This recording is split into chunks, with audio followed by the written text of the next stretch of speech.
ഇപ്പൊ നമ്മളെ കയ്യിലുള്ള പരിശുദ്ധമായ ഈ ശരീഅത്തിൽ മുഹമ്മദ് നബി സല്ലല്ലാഹു അലൈഹി വസല്ലം തങ്ങളിൽ താല്പര്യം കൂടിയാലേ നിൽക്കാൻ കഴിയുള്ളൂ.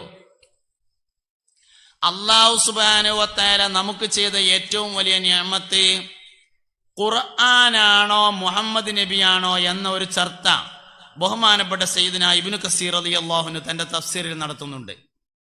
അള്ളാഹു നമ്മക്ക് തന്ന ഏറ്റവും വലിയ നിഅമത്ത് പരിശുദ്ധ ഖുർആനാണോ അതല്ല മുഹമ്മദ് നബിയാണോ സല്ലല്ലാഹു അലൈഹി വസല്ലം. പെട്ടെന്ന് നമുക്ക് തോന്നുന്ന ഖുർആനാണ് എന്നാണ്. എന്നാൽ വാസ്തവത്തിൽ മുഹമ്മദ് നബി ഇല്ലെങ്കിൽ ഖുർആൻ ഇല്ല. മുഹമ്മദ് നബി സല്ലല്ലാഹു അലൈഹി വസല്ലം തങ്ങൾ ഇല്ലെങ്കിൽ ഖുർആൻ ഇല്ല. റമളാൻ മാസം ഖുർആൻ ഇറങ്ങിയ മാസമല്ല. റമളാൻ മാസം ഖുർആൻ മുഹമ്മദ് നബിക്ക് ഇറങ്ങിയ മാസമാകുന്നു. കാരണം ഖുർആൻ എന്ന് പറഞ്ഞത് അള്ളാഹുവിൻ്റെ കലാമാണ്. അള്ളാഹുവിൻ്റെ കലാം അള്ളാഹുവിൻ്റെ ദാത്തിൽ നിലനിൽക്കുന്നതാണ്. ഏതോ ഒരു റമളാൻ മാസത്തില് ജിബ്രീൽ അലൈഹി ഇസ്ലാമിനോട് അള്ളാഹു തആല പറഞ്ഞുങ്ങാണ്ട് ഇതാണ് പോയി പറയുന്നു പറഞ്ഞതല്ല ഖുർആന്. ഒരു റമളാനിൽ അള്ളാഹ് വർത്താനം പറഞ്ഞല്ല ഖുർആന്. ഖുർആൻ ഷരീഫ് അള്ളാഹുവിൻ്റെ കലാം എന്ന് പറഞ്ഞാൽ അള്ളാഹുവിൻ്റെ ദാത്തിൽ നിലനിൽക്കുന്നതാണ്. അള്ളാഹു എന്നുണ്ടോ അന്ന് അള്ളാഹുവിൻ്റെ കലാമുണ്ട്. പിന്നെ അതിങ്ങോട്ട് ഇറങ്ങി എന്ന് പറഞ്ഞാല് ഭൂമിയിലേക്ക് ഇറങ്ങി അള്ളാഹ് ഇറങ്ങിയപ്പോഴൊക്കെ ഖുർആനുണ്ട്. കാരണം അള്ളാഹിന്റെ ദാത്തിലാണ് ഖുർആൻ ഉള്ളത്. റമളാനിൽ എന്തുണ്ടായി? റമളാനിൽ ഖുർആൻ മുഹമ്മദ് നബിക്ക് ഇറങ്ങുകയാണ് ചെയ്തത് സല്ലല്ലാഹു അലൈഹി വസല്ലം. പരിശുദ്ധ ഖുർആനില് നബി സല്ലല്ലാഹു അലൈഹി വസല്ലം തങ്ങളുടെ സ്വഭാവങ്ങളെ കുറിച്ച് പറയുന്ന ഒരുപാട് ഭാഗങ്ങളുണ്ട്. വലൗ കുന്ത ഫളൻ ഗലീദൽ ഖൽബി ലം ഫളു മിൻ ഹൗലിക. നബിയെ, നിങ്ങൾ കഠിന ഹൃദയനായിരുന്നുവെങ്കിൽ ആളുകൾ നിങ്ങളുടെ ചുറ്റുഭാഗത്ത് നിന്ന് ഒഴിഞ്ഞു പോകുമായിരുന്നു. ശ്രദ്ധിക്കണം മുഅ്മിനീങ്ങളെ, നിങ്ങൾ കഠിന ഹൃദയനായിരുന്നുവെങ്കിൽ ആളുകൾ ഒഴിഞ്ഞു പോകുമായിരുന്നു എന്നുള്ള ആയത്തിറങ്ങിയതിന്റെ ശേഷം നബിതങ്ങൾ നല്ലൽക്ക് പെരുമാറിയതല്ല. നബിതങ്ങൾ നല്ലൽക്ക് പെരുമാറിയതിന്റെ ശേഷം ഖുർആൻ പറഞ്ഞതാണ്. ഖുർആനിൽ പറഞ്ഞില്ല ഇനി അങ്ങനെ ആയിക്കോട്ടെ തീരുമാനിച്ചതല്ല. നബിയെ, നിങ്ങൾ ഉന്നതമായ സ്വഭാവത്തിന്റെ ഉടമയാണ്. പരിശുദ്ധ ഖുർആൻ പറഞ്ഞു. മുസ്തഫാഹ നബി സല്ലല്ലാഹു അലൈഹി വസല്ലം തങ്ങളിൽ നിങ്ങൾക്ക് ഉത്തമമായ മാതൃകയുണ്ട് എന്ന് ഖുർആൻ പറഞ്ഞു. ഖുർആനിൽ ഉത്തമമായ മാതൃക ഉണ്ട് എന്ന് പറഞ്ഞില്ലേ, അതുകൊണ്ട് ഇനി കുരുത്തക്കടൊന്നും കാട്ടണ്ടെന്ന് മുഹമ്മദ് നബി തീരുമാനിച്ചതല്ല. മുഹമ്മദ് നബി സല്ലല്ലാഹു അലൈഹി വസല്ലം ആദ്യം തന്നെ അങ്ങനെ ആയതുകൊണ്ട് ഖുർആൻ പറഞ്ഞതാണ്. അല്ലാഹു സുബ്ഹാനഹു വ തആല നമുക്ക് നൽകിയിട്ടുള്ള ഏറ്റവും വലിയ നിഅമത്ത് മുഹമ്മദ് നബിയാകുന്നു സല്ലല്ലാഹു അലൈഹി വസല്ലം. അതുകൊണ്ട് നന്മയിലേക്കുള്ള ഏറ്റവും പ്രധാനപ്പെട്ട വഴി മുസ്തഫായ നബി തങ്ങളോടുള്ള ഖൽബിന്റെ ബന്ധം ശരിയാക്കലാകുന്നു. ഫത്വൽ മുഈൻ ഉൾപ്പെടെയുള്ള കിതാബുകളിലൊക്കെ പറഞ്ഞിട്ടുണ്ടാവും, കുട്ടികൾക്ക് ആദ്യമായി പഠിപ്പിക്കേണ്ടത് മുഹമ്മദ് നബി സല്ലല്ലാഹു അലൈഹി വസല്ലം തങ്ങളെ കുറിച്ചാണ്. പൂർവകാല അമ്പിയാക്കളുടെ സമുദായങ്ങളൊക്കെ പിഴക്കാണ്ടായ കാരണം കുട്ടികൾക്ക് നബിമാരെ കുറിച്ച് മോശമായി പഠിപ്പിച്ചിരുന്നു എന്നാണ്. ഇബ്രാഹിം നബി അലൈഹി ഇസ്ലാമിന്റെ കാലത്ത് ഇബ്രാഹിം നബി അലൈഹി ഇസ്ലാമിന്റെ ജനത കുടുംബത്തിൽ ഒരു കുട്ടി പറഞ്ഞാല് കുട്ടി രേശം ഇങ്ങനെ വലുതായി വരുമ്പോ കുട്ടിന്റെ കൈ പിടിച്ചിട്ട് ചെന്നിട്ട് ഇങ്ങനെ ഇബ്രാഹിം നബിനെ ചൂണ്ടിക്കാണിച്ചിട്ട് പറയുമത്രേ, ഹാദാ ഇബ്രാഹിം കദ്ദാബു ഖറിയത്തിന, ആ പോണതാണ് ഇബ്രാഹിട്ടോ, ഈ നാട്ടിലെ പെരുങ്കള്ളൻ എന്ന് കുട്ടികൾക്ക് പറഞ്ഞു കൊടുക്കുമായിരുന്നു. പൂർവകാല ഉമ്മത്ത് പിഴച്ചത് അവരുടെ അമ്പിയാക്കളെ നിസ്സാരമാക്കിയപ്പോഴാണ്. അതുകൊണ്ട് നന്മയിലേക്കുള്ള ഏറ്റവും പ്രധാനപ്പെട്ട വഴി മുസ്തഫായ നബി സല്ലല്ലാഹു അലൈഹി വസല്ലം തങ്ങളോടുള്ള ഖൽബിന്റെ ബന്ധം ശരിയാക്കലാണ്. അങ്ങനെ വരുമ്പോ ഹദീസുകൾ നമ്മുടെ ജീവിതത്തിന്റെ ഭാഗമായി വരണം. പല ഹദീസും നമ്മളെ ജീവിതത്തിന്റെ ഭാഗമല്ല. ഹദീസ് ഹദീസായ നിലകൊള്ളുകയാണ്. ഞാൻ ഈ പറയണമൊക്കെ നിങ്ങൾക്ക് മനസ്സിലാവുന്നുണ്ടാവും എന്നുള്ള കരുതിയിൽ അങ്ങനെ പറഞ്ഞുകൊണ്ടിരിക്കുകയാണ്. പല ഹദീസും നമ്മുടെ ജീവിതത്തിന്റെ ഭാഗമല്ല. ഞാൻ ഉദാഹരണം പറയാം. വലിയവരെ ബഹുമാനിക്കാത്തവരും ചെറിയവരോട് കാരുണ്യം കാണിക്കാത്തവരും എന്റെ സമുദായത്തിൽ പെട്ടതല്ല. ഹദീസ്. വലിയവരെ ബഹുമാനിക്കാത്തവരും ചെറിയവരോട് കാരുണ്യം കാണിക്കാത്തവരും എന്റെ സമുദായമല്ല. ഹദീസ്. ഈ ബഹുമാനിക്കലും കാരുണ്യം കാണിക്കലും സാധനം ഒന്നാണ്, പേര് മാത്രമേ മാറുള്ളൂ. ശ്രദ്ധിക്കണം നിങ്ങൾ ഞാൻ പറയണത്. ഒരു വയസ്സപ്പം ഇങ്ങനെ വന്നു സദസ്സക്ക്. അപ്പൊ കസാല ഇങ്ങനെ 2 കസാല ചെയ്ത്താൻ ഒഴിച്ചിട്ടിട്ടില്ല എന്ന് കരുതുക. അങ്ങനെയുള്ള മുന്നിൽ തന്നെ 2 കസാല അങ്ങനെ ചെയ്തിട്ടില്ല എന്ന് വിചാരിച്ചോളി. ഒറ്റ കസാല ഇല്ല ഒരു വയസ്സം വന്നപ്പോ എന്ന് വിചാരിച്ചോളി. ഒരു വയസ്സായ ആളിങ്ങനെ വന്നപ്പോ ഒറ്റ കസാല ഒഴിവില്ല. അപ്പൊ ഒരാൾ നീച്ചിങ്ങാണ്ട് വയസ്സായ ഒരാൾക്ക് കസാല ഒഴിഞ്ഞു കൊടുത്താൽ അതിന്റെ പേര് ബഹുമാനം എന്നാണ്. ഒരു കുട്ടി ഇങ്ങനെ വന്നപ്പോ കസാല ഒന്നും ഒഴിവില്ല. അപ്പൊ ആ കുട്ടിക്ക് ഒരു കസാല കൊടുത്താൽ അതിന്റെ പേര് കാരുണ്യം എന്നാണ്. വലിയവരെ ബഹുമാനിക്കുക, ചെറിയവരോട് കാരുണ്യം കാണിക്കുക. 2 സാധനം ഒന്നാണ്, പേര് മാത്രമേ മാറുള്ളൂ. കാരുണ്യത്തിൻ്റെയും ബഹുമാനത്തിൻ്റെയും പ്രവർത്തനം ഒന്നാണ്, പേര് മാത്രമാണ് വ്യത്യാസപ്പെടുന്നത്. വലിയവരെ നമ്മളെല്ലാവരും ബഹുമാനിക്കും, പക്ഷെ കുട്ടികളോടുള്ള കാരുണ്യം പലപ്പോഴും ഉണ്ടാകണില്ല. കുട്ടികളോടുള്ള കാരുണ്യം പലപ്പോഴും ഉണ്ടാകണില്ല. അത് വലിയൊരു പ്രശ്നമാണ്. ഹദീസ് നമ്മുടെ ജീവിതത്തിന്റെ ഭാഗമല്ല. ഇനി വലുപ്പം ചെറുപ്പം എന്ന് പറഞ്ഞാൽ എന്തുകൊണ്ടാ? വലിയവർ എന്ന് പറഞ്ഞാൽ തടിയുള്ളവരെന്ന അതിൻ്റെ അർത്ഥം, അല്ലെങ്കിൽ തടി കുറഞ്ഞവരെന്ന, പ്രായം കൂടിയവരെന്ന, പ്രായം കുറഞ്ഞവരെന്ന, വിവരമുള്ളവരെന്ന, വിവരമില്ലാത്തവരെന്ന, പൈസ ഉള്ളവരെന്ന, പൈസ ഇല്ലാത്തവരെന്ന, അതൊക്കെയാണോ?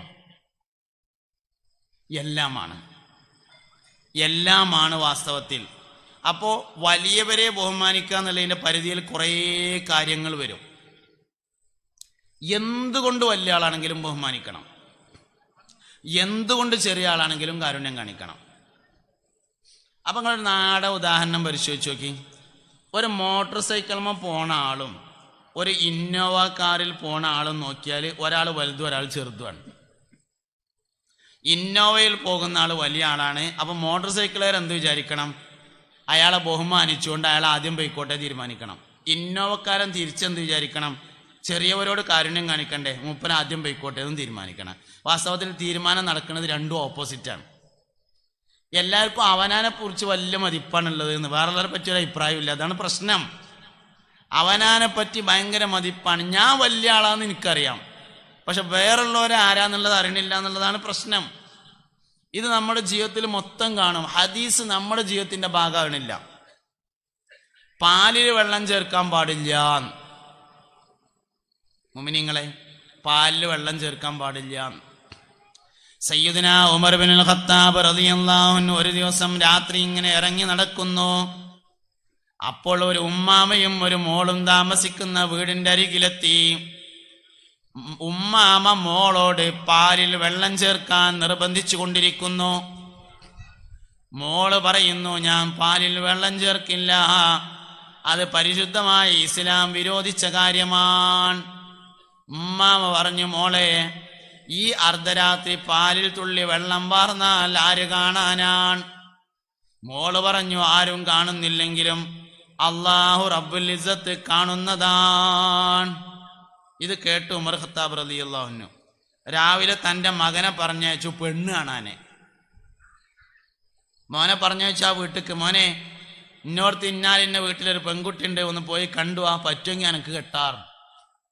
പോയി കണ്ടു, പറ്റി. ഉമർ ഖത്താബ് റളിയല്ലാഹു അൻഹു തന്റെ മോനെ കൊണ്ട് ആ മോളെ കെട്ടിച്ചും ചെയ്തു. അതുകൊണ്ട് പാലിൽ വെള്ളം ചേർക്കാൻ പാടില്ല എന്ന് പറയുമ്പോൾ നമ്മളെ കൽബിനിങ്ങനെ തോന്നുക, അതന്നെ ഞാൻ പജ്ജിനെ വാങ്ങാത്തത്. നമ്മൾ പയ്യനെ വാങ്ങാത്ത കഴിഞ്ഞപ്പോൾ അതിൽ വെള്ളം ചേർക്കാൻ ആവലാച്ചിട്ടാണ്.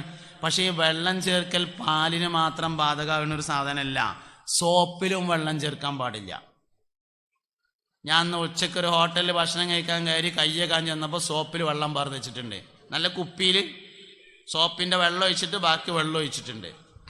പാലിൽ വെള്ളം ചേർക്കാൻ പാടില്ല എന്നുള്ള ഹദീസ് നമുക്ക് ജീവിതത്തിൽ വരുന്നില്ല. എന്തുകൊണ്ട്? പയ്യനെ വളർത്താത്തോണ്ട്.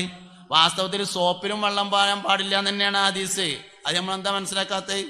ഹദീസുകൾ നമ്മുടെ ജീവിതത്തിലേക്ക് വരുന്നില്ല. ഹദീസ് ഹദീസായി നിന്നിട്ടൊരു കാര്യമില്ലല്ലോ, നമ്മളെ ജീവിതത്തിലേക്ക് വരണ്ടേ, അതുകൊണ്ടല്ലേ കാര്യമുള്ളൂ. നമ്മൾ വേറെ റൂട്ടിൽ ഇങ്ങനെ ജീവിക്കാണ്, ഹദീസൊക്കെ സൂപ്പർ, നമ്മളെല്ലാവരും അംഗീകരിച്ചിട്ടുണ്ട്.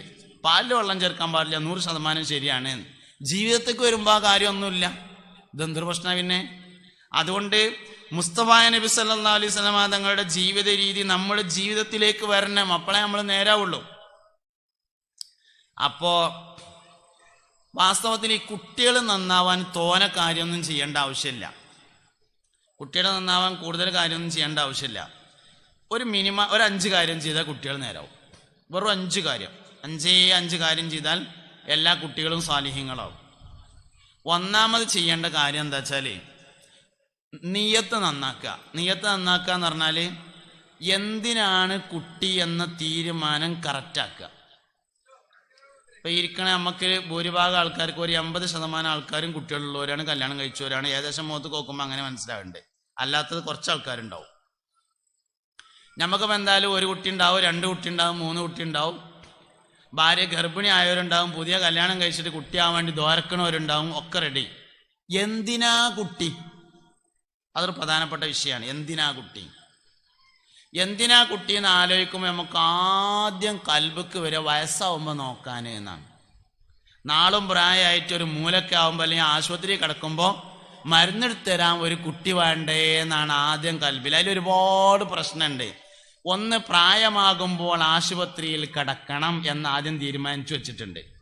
പിന്നെ എങ്ങനെ അഡ്മിറ്റ് ആകാതിരിക്കുക?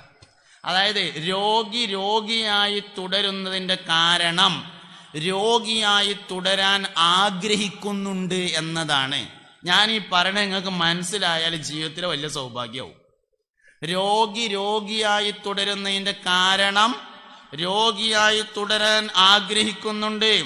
കല്യാണ നിശ്ചയത്തിന് കൂടിയിട്ട് ഷുഗർ ഇല്ല എന്ന് പറഞ്ഞാൽ ഓന് നിശ്ചയത്തിന് പറ്റൂല എന്നാ വിചാരം. ഷുഗറൊക്കെ അത്യാവശ്യത്തിനുണ്ട് എന്ന് പറഞ്ഞാലേ ഒരു ഗെറ്റപ്പ് ഉള്ളൂ എന്ന് വിചാരിക്കണോണ്ടാണ് ആ സംഗതി മാറാത്തത്. രോഗിയായി തുടരുന്നതിൻ്റെ കാരണം രോഗിയായി തുടരാൻ അയാൾ ആഗ്രഹിക്കുന്നുണ്ട് എന്നതാണ്. ഇതാണ് ഞാൻ പറയുന്ന സംഗതി. എല്ലാവരും പരിശോധിച്ച് നോക്കളിയും. ബൈപ്പാസൊക്കെ കഴിഞ്ഞത് എത്ര റാഹത്തിലാ പറയാന്നറിയോ? ബൈപ്പാസൊക്കെ കഴിഞ്ഞതാണ് എന്ന് പറയുമ്പോൾ ആന ഉണ്ട് എന്നൊക്കെ പറയും പോലെ പറയാം. വല്ലിപ്പാക്കും ഉണ്ടായിരുന്നു ഒരു ആന, എനിക്കും ഉണ്ട് ഒരാന എന്നൊക്കെ പറയണതിൻ്റെ ഉഷാറിലാണ് ബൈപ്പാസ് കഴിഞ്ഞതാണ്. ബൈപ്പാസ് കഴിഞ്ഞു എന്ന് പറഞ്ഞാൽ നെഞ്ഞ് കീറിയിട്ടുണ്ട്, അയക്കുള്ള രക്തസഞ്ചാരം ക്ലിയർ അല്ലാത്തതുകൊണ്ട് വേറെ റോഡ് ഉണ്ടാക്കി വെച്ചതാണ്. എപ്പോഴാ ബന്ധാകുക എന്നറിയില്ല. ഇതാണ് ഇപ്പൊ ഈ പറയുന്ന സാധനം. പക്ഷെ അതാ പറയണതിൻ്റെ ഒരു ചൊറുക്കുണ്ടല്ലോ. ഷുഗർ ഉണ്ട് എന്ന് പറഞ്ഞാൽ എൻ്റെ പെണ്ണുക്ക് എന്നോട് തീരെ ഇഷ്ടമില്ല എന്നാണ് ആ പറയണതിൻ്റെ അർത്ഥം. പക്ഷെ അത് ഭയങ്കര അഭിമാനത്തിലാ പറയാ. മനസ്സിലായില്ല തോന്നുന്നുണ്ട്. ചിരിക്കണില്ല. എല്ലാതും അങ്ങനെ മനസ്സിലാവും വേണ്ട. കുറച്ച് കഴിഞ്ഞിട്ട് ആക്കത്തിനൊക്കെ മനസ്സിലായാൽ മതി. ചിലതൊക്കെ അങ്ങനെയാണ്. ഷുഗർ ഉണ്ട് എന്ന് പറഞ്ഞാൽ കണ്ണിന് കാഴ്ച കുറവാണ് എന്നാണ് അതിൻ്റെ അർത്ഥം. അങ്ങനെയല്ലോ. അതാണ് ഇത്ര അഭിമാനത്തിൽ പറയണത്. എന്ത് ഷുഗർ ഉണ്ട്, 250 മേലൊക്കെ ഉണ്ട് എന്ന്. കുറെ ചെറുപ്പത്തിൽ തന്നെ തുടങ്ങിയതാണ്. എന്താ അഭിമാനം കൂടി വരികയല്ലേ? കുറെ ചെറുപ്പത്തിൽ തന്നെ തുടങ്ങി. അപ്പൊ രോഗിയായി തുടരുന്നതിൻ്റെ കാരണം രോഗിയായി തുടരാൻ ആഗ്രഹിക്കുന്നു. ഉള്ളിടത്തോളം പൈസ മുഴുവൻ ആശുപത്രി കൊടുക്കേണ്ടി വരുന്നതിൻ്റെ കാരണം ഇത് ആശുപത്രിയിൽ കൊടുക്കാനാണ് എന്ന് അയാൾ ചിന്തിക്കുന്നുണ്ട് എന്നുള്ളതാണ്. സൂപ്പർ മാർക്കറ്റിൽ ജോലി ചെയ്യാണ്, സൗദിയിലാണ്, അല്ലെങ്കിൽ വേറെ എവിടെയാണ്, അല്ലെങ്കിൽ ഒമാനിലാണ്, അല്ലെങ്കിൽ കുവൈത്തിലാണ്, എവിടെയാട്ടെ സൂപ്പർ മാർക്കറ്റിൽ ജോലി ചെയ്യാണ്. 10,000 റിയാല് അല്ലെങ്കിൽ 10,000 ദിർഹം ശമ്പളമുണ്ട്. 8 കൊല്ലമായി ജോലി ചെയ്യാൻ തുടങ്ങിയിട്ട്. മുതലാളിനോട് പറഞ്ഞു ഞാൻ പോവുകയാണ്, മുതലാവില്ല എന്ന് പറഞ്ഞു. അല്ല ഇജ്ജ് പോകല്ലേ, എങ്ങനെയും നിൽക്കുക. എനിക്കൊരിക്കലും മുതലാവില്ല, ഞങ്ങൾ ഖുറൂജ് അടിച്ചാണ് ഞാൻ പോവുകയാണ് പറഞ്ഞു. ഇജ്ജ് പോയാൽ അവിടെ ഞാൻ ആകെ ഷിപ്പാവും, ഇജ്ജ് എങ്ങനെയും നിൽക്കുക. എന്നാ പിന്നെ നിൽക്കുക, എനിക്ക് 12,000 ശമ്പളം വേണമെന്ന് പറഞ്ഞു. ഒരു 10 ആക്കി തരടാ. വേണ്ട, 10 പോരാ, ഒരാശുപത്രി കേസ് വന്നാൽ തികയില്ല, അതുകൊണ്ട് 12 തന്നെ വേണമെന്ന് പറഞ്ഞു. നിർബന്ധിച്ചു. അയാൾ 12 കൊടുത്തു. ഇവൻ 12 വാങ്ങും ചെയ്താൽ മാസാമാസം 2,000 ആശുപത്രിയിലേക്കായിരിക്കും. കാരണം ഈ 2,000 അവൻ വാങ്ങുന്നത് ആശുപത്രിയിൽ കൊടുക്കാനാണ്. ഇത് നിങ്ങൾക്ക് മനസ്സിലായ നിങ്ങളെ ജീവിതം മൊത്തം വിജയിച്ചു. കുട്ടികള് വയസ്സാവുമ്പോൾ നോക്കാനാണെന്ന് നമ്മൾ ചിന്തിച്ചാൽ നഴ്സിൻ്റെ ക്വാളിറ്റിയേ ഉണ്ടായിരിക്കുകയുള്ളൂ. വയസ്സാവുമ്പോൾ നോക്കാൻ നഴ്സ് മതിയാകും. എന്നിട്ട് പിന്നെ ആ കുട്ടിനെ IAS എൻട്രൻസിന് തൃശ്ശൂരിലാണെന്നുണ്ട് എന്താ കാര്യം? നഴ്സിങ്ങിനുള്ള എൻട്രൻസ് ആണെങ്കിൽ ഓക്കെ, കാരണം അത് വയസ്സാകുമ്പോൾ നോക്കാനാണല്ലോ നീയത്ത് വെച്ചിട്ടുള്ളത്.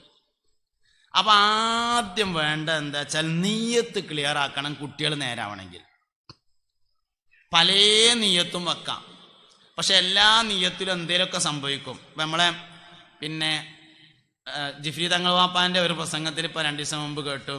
ഒരു സ്ഥലത്ത് പരിപാടി കഴിഞ്ഞിട്ട് ഭക്ഷണം കഴിക്കാൻ വേണ്ടി ചെന്നപ്പോൾ ഒരു കുട്ടിനെ കൊടുന്നു. തങ്ങൾ വാപ്പ കുട്ടിനെ ഹിഫ്ദിന് പഠിപ്പിക്കുകയാണ്, ഹാഫിദാവാൻ വേണ്ടി നിങ്ങൾ ദ്വാരക്കണം എന്ന് പറഞ്ഞു. അപ്പോൾ എന്തിനാടാ ഹാഫിദാകണമെന്ന് ചോദിച്ചപ്പോൾ പറഞ്ഞു, ഓൻ്റെ കാരണവർ ഷാർജയിലാണ്, അവിടുന്ന് എപ്പോഴും വിളിച്ചു പറയുന്നുണ്ട് ഹാഫിദാക്കണം, ഇവിടെ നല്ല ചാൻസാണ് ഹാഫിദീങ്ങൾക്ക് എന്ന് പറഞ്ഞു എന്നാണ്. ഷാർജയിൽ നല്ല ചാൻസാണ് ഹാഫിദീങ്ങൾക്ക് എന്നുള്ളതിന് ഹാഫിദാക്കിയാൽ എവിടേക്കപ്പോൾ ഇതൊക്കെ എത്തുക? അപ്പോൾ എന്തിനാന്നുള്ളത് പ്രധാനപ്പെട്ട ഒരു വിഷയമല്ലേ. എന്ത് എന്നതിനേക്കാൾ പ്രധാനമാണ് എന്തിന് എന്നത്. അപ്പം എന്തിനാ കുട്ടി കറക്റ്റായിരിക്കണം സംഗതി. അപ്പം ഹാഫിദാക്കാൻ ആലിമാക്കാൻ എന്നൊക്കെ പറയുമ്പോൾ അതിലൊക്കെ ചെറിയ ഹുദവിയാക്കിയാൽ എന്താ? ഹുദവിയാക്കിയാൽ ഗൾഫിൽ കോർട്ടിൽ വരെ ജോലി കിട്ടും. വാഫിയാക്കിയാൽ എന്താ? വാഫിയാക്കിയാൽ പിന്നെ ഒരു BEd കൂടിയാണ് ചെയ്ത് കഴിഞ്ഞാൽ വല്ലിപ്പാൻ്റെ സ്കൂളിൽ കയറാം. ഇങ്ങനെ ഓരോന്നിനുണ്ട്. അപ്പോൾ ഒന്നുമില്ലാത്ത ഒരു കറക്റ്റ് കാര്യം എപ്പോഴും കരുതണം. അതിന് ഏറ്റവും നല്ലത് മുഹമ്മദ് നബി സല്ലല്ലാഹു അലൈഹി വസല്ലം തങ്ങളുടെ ഉമ്മത്ത് വർദ്ധിക്കാൻ എന്ന് നിയ്യത്ത് ചെയ്യലാണ്. മുഹമ്മദ് നബിയിൽ കണക്ട് ചെയ്ത കാര്യം മാത്രമാണ് 100% വിജയിക്കുക. അല്ലാത്തതിനൊക്കെ എന്തെങ്കിലും സംഭവിക്കും. അപ്പം എന്തിനാ കുട്ടി? അപ്പം മക്കൾ നന്നാവണം, എല്ലാവരും ഇപ്പം തന്നെ ശരിയായിക്കാളി. എന്തിനാ കുട്ടി? 120 വരി സ്വർഗത്തേക്ക് നാളെ അങ്ങനെ വരി നിൽക്കും. അതിൽ 80 വരി മുസ്തഫായ നബി തങ്ങളുടെ ഉമ്മത്താണ്. ഊരക്ക് കയ്യൊടുത്തിട്ട് അവിടെ ചെന്നിങ്ങനാണ്ട് നോക്കുമ്പോൾ ഒരു 4 ഞമ്മളതില്ലെങ്കിൽ അത് ഭയങ്കര പ്രശ്നം തന്നെ ഇക്കാരം. അപ്പോൾ സ്വർഗത്തിലേക്ക് പോകുന്ന മുസ്തഫായ നബി സല്ലല്ലാഹു അലൈഹി വസല്ലമ തങ്ങളുടെ ഉമ്മത്തിന്റെ വർധനവിന് വേണ്ടിയാണ് കുട്ടി എന്ന നീയത്താണ് ആദ്യം കറക്റ്റ് ചെയ്യേണ്ടത്. 5 കാര്യം ചെയ്താൽ കുട്ടികൾ നേരാവുന്ന ഞാൻ പറയണേ. ഒന്ന് നീയത്ത് ശരിയാക്കുക. അപ്പോൾ വയസ്സാകുമ്പോൾ നോക്കാൻ ഉണ്ടെങ്കിൽ ഉണ്ടായിക്കോട്ടെ, ഇല്ലെങ്കിൽ വേണ്ട. ചെറുപ്പത്തിൽ നമ്മളെ നോക്കിയാൽ അള്ളാഹു തആലാക്ക് വയസ്സാകുമ്പോൾ നോക്കാൻ ഒരു അടങ്ങേറുമില്ല. അത് അള്ളാഹിനെ പറ്റിയുള്ള ധാരണ പെശകാണ്. എനിക്കിപ്പോൾ ഒരു കുട്ടി ഉണ്ടായില്ലെങ്കിൽ വയസ്സാവുമ്പോൾ പടച്ചോനാകെ അടങ്ങാറാവൂലേ. കുട്ടിയായിരുന്നപ്പോൾ നിന്നെ നോക്കാൻ പടച്ചമ്പരാൻ ഒരു പ്രയാസം ഉണ്ടായിട്ടില്ല. വാസ്തവത്തിൽ വയസ്സന്മാരെ നോക്കണതിനേക്കാൾ പ്രയാസമാണ് കുട്ടികളെ നോക്കാൻ. എന്ന് ഇപ്പം മനസ്സിലായില്ല നിങ്ങൾക്ക്? നേരത്തെ മരിക്കുമ്പോൾ ഒന്ന് തിരിച്ചാൻ വേണ്ടി വന്നപ്പോൾ. അപ്പോൾ ഒരു വയസ്സം വരില്ലല്ലോ. വയസ്സന്മാരെ നോക്കുന്നതിനേക്കാൾ പ്രയാസമാണ്. ആ നേരത്തെ അള്ളാഹു തആല നോക്കിയിട്ടുണ്ട്. നമ്മളിപ്പോൾ ഇരിക്കണോടത്തുനിന്ന് കണ്ട് വീഴുമ്പോൾ അതിന് കാലോടിയാണ്. കുട്ടികൾ സ്റ്റേജിമെന്ന് വീണിട്ട് ഒന്നും പറ്റണില്ല. എന്തേ? വലുതാവുമ്പോൾ നമുക്ക് കുറേയൊക്കെ തോന്നുകയാണ് എൻ്റെ കാര്യം നോക്കാൻ ഞാൻ തന്നെ ആയിട്ടുണ്ട് എന്നാ പിന്നെ ചൊന്നാൽ നോക്കിക്കൂട് എന്നാണ്. പക്ഷെ കുട്ടികൾക്ക് ആ തോന്നലില്ലാത്തതുകൊണ്ടാണ് വീഴുമ്പോൾ കാല് മുറിയാത്തതിൻ്റെ കാരണം. തന്നെയാണ് സംഗതി. അപ്പോൾ അള്ളാഹു തആല ഏതും നോക്കാൻ റെഡിയാണ്, അള്ളാഹു തആല ഏത് ഏറ്റെടുക്കാൻ റെഡിയാണ്. ഏൽപ്പിക്കാൻ നമ്മൾ തയ്യാറല്ല എന്നതാണ് പ്രശ്നം. അപ്പോൾ ഒന്നാമത്തെ നീയത്ത് കറക്റ്റാക്കുക. രണ്ടാമത്തെ കാര്യം സന്തോഷപൂർവ്വം സ്വീകരിക്കുക മക്കളെ. എടങ്ങേറായിട്ട് മേടിച്ചതാകരുത്. 3 കൊല്ലത്തിന് വേണ്ടാന്ന് കരുതിയത് പെണ്ണുങ്ങൾക്ക് ഇനിയിപ്പോൾ എന്താ ഇപ്പോൾ കാട്ടുക? പടച്ചോൻ തന്നതല്ലേ, വാങ്ങല്ലാതെ ഇപ്പം എന്താ കാട്ടുക? ഇതാണ് സംഗതി. വിഷയം മനസ്സിലായല്ലോ നിങ്ങൾക്ക്? സന്തോഷപൂർവമല്ല പലപ്പോഴും മക്കളെ സ്വീകരിക്കുന്നത്. പടച്ചോൻ തന്നതല്ലേ, എന്താ ഇപ്പം കാട്ടുക? നീ എടങ്ങേറായിട്ട് സ്വീകരിക്കുകയാണ്. ഇങ്ങനെ കുറേ സാധനങ്ങൾ ഈ പടച്ചോൻ തന്നതിൻ്റെ പേരിൽ എടുക്കുന്നുണ്ട്. നമുക്ക് കുറേ സാധനങ്ങളുണ്ട്. 50,000 ഉറുപ്പ്യ കിട്ടി. 50,000 ഉറുപ്പ്യ ഇട്ടിപ്പോൾ ഇങ്ങനെ ആലോചിച്ചു, സൂപ്പർ മാർക്കറ്റിൽ ഒരു 5,000 ഉറുപ്പ്യ കൊടുക്കാണ്ട് പെണ്ണുങ്ങൾക്കും കുട്ടികൾക്കും ഡ്രസ്സ് എടുത്തത് കുറേ ആയിട്ടുണ്ട്. നല്ലൊരു ചുരിദാറും നല്ലൊരു മാക്സി ഒരു പർദ്ദയൊക്കെ കൂടി എടുക്കണം. ഒരു 5,000 ഉറുപ്പ്യ എന്തായാലും അതിന് വേണം. 10,000 ഉറുപ്പ്യ. ബാക്കി ഒരു 40,000 ഉറുപ്പ്യ ഉണ്ട്. ഒരു 10 ഉറുപ്പ്യ ഒന്ന് എടുത്തേക്കണം. ബാക്കി ഒരു 30,000 ഉറുപ്പ്യക്ക് സിറ്റ് ഔട്ട് ടൈൽസ് ഇടണം. ഇതാണ് പരിപാടി. അങ്ങനെ നല്ല ടൈൽസ് നോക്കാൻ വേണ്ടി പോയി.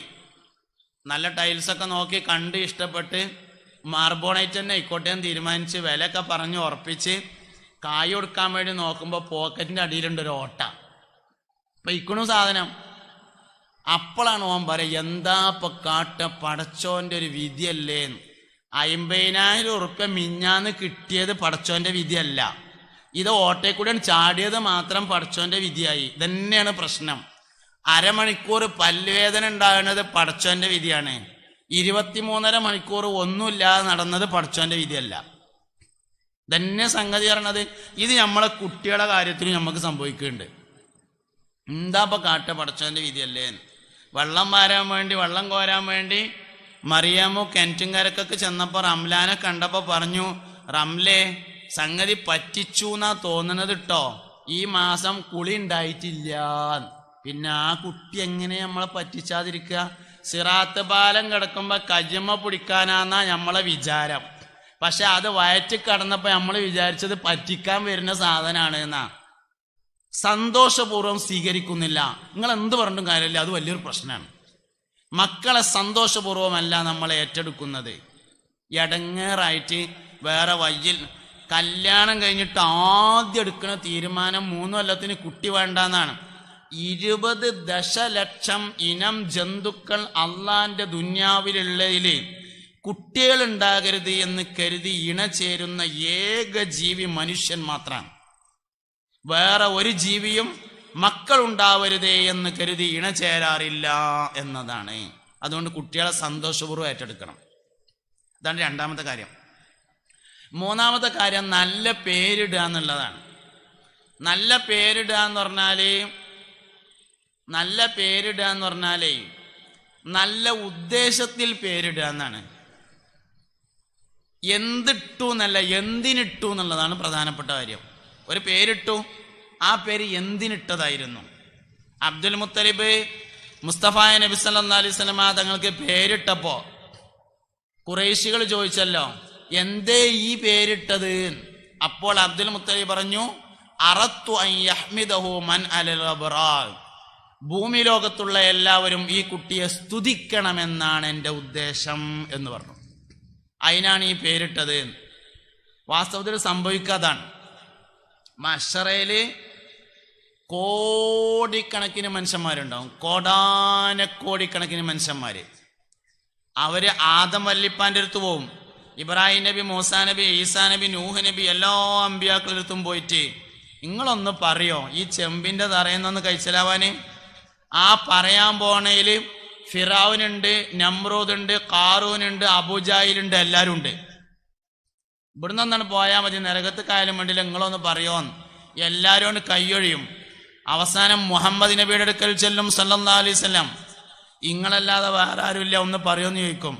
ഞാൻ പറഞ്ഞോളാറി. വാസ്തവത്തിൽ 50,000 കൊല്ലം മനുഷ്യനെ ചെമ്പിന്റെ തറയിൽ നിർത്തി എടങ്ങാറാക്കുമ്പോ അല്ലാഹു തആല റഹ്മാനും റഹീമും തന്നെയാണ്, അതിലൊരു മാറ്റമില്ല. പിന്നെ എന്തിനാണ് ഈ പണി കാട്ടുന്നത്?